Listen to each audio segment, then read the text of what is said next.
বান্দার নেকামলগুলোকে নষ্ট করে দেয়, ধ্বংস করে দেয়, শেষ করে দেয়, ছাই করে দেয়, নিশ্চিহ্ন করে দেয়, আমল নামা থেকে ডিলিট করে দেয়।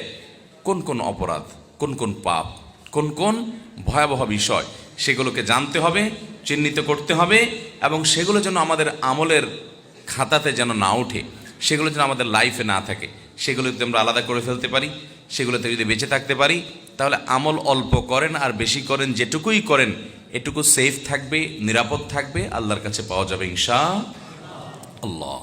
বান্দার সকল ভালো কাজ, সকল অর্জন, সকল সওয়াব, সকল নেকামল, এগুলোকে সত্যি এবং প্রকৃত অর্থেই বরবাদ করে দেয়, পরিপূর্ণভাবে ধ্বংস করে দেয় মূলত শিরক এবং কুফরি এবং নেফাক।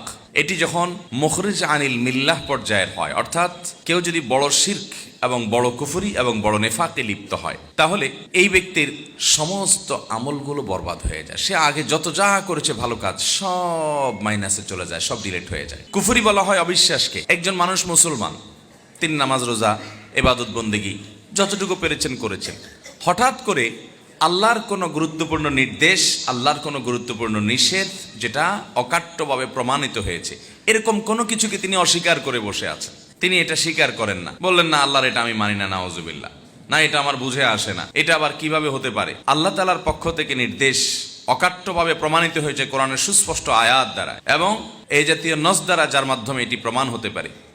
এটা জানার পরও তিনি নিজের যুক্তি, নিজের বুদ্ধি, শয়তানের বিভিন্ন ফাঁদ এবং ফিতনার মধ্যে পা দিয়ে তিনি আল্লাহর ওই কথাটার প্রতি কুফরি করলেন, অস্বীকার করলেন, বিদ্রোহ করলেন, ওইটাকে মানলেন না, ওইটা নিয়ে হাসাহাসি করলেন, তুচ্ছতাচ্ছিল্য করলেন, যেটাকে কুফরি বলা হয়। যে কুফরিটা কুফরে আকবর, যার কারণে মানুষ ইসলাম থেকে খারিজ হয়ে যায়। কারোর দাড়ি নিয়ে, কারোর হিজাব নিয়ে ব্যঙ্গ করলো, হাসি ঠাট্টা করলো, বিদ্রুপ করলো, তো এটি কিন্তু ইমান থেকে মানুষকে খারিজ করে দেয়, মানুষের ইমান নষ্ট করে দেয়।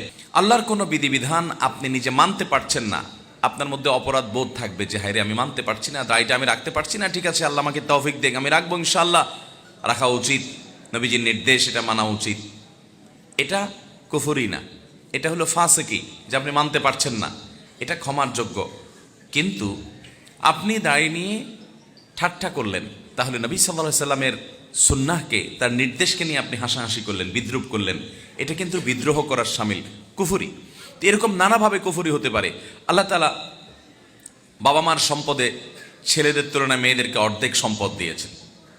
আপনি আল্লাহর নির্দেশকে নিজের বিবেক দিয়ে বুঝতে গিয়ে বলছেন না এটা আবার কেমন হয়ে গেল, আমি এটা মানি না, আমার ছেলে মেয়ে আমি সবাইকে সমান হারে দেবো, একটু বেশি বুঝলেন।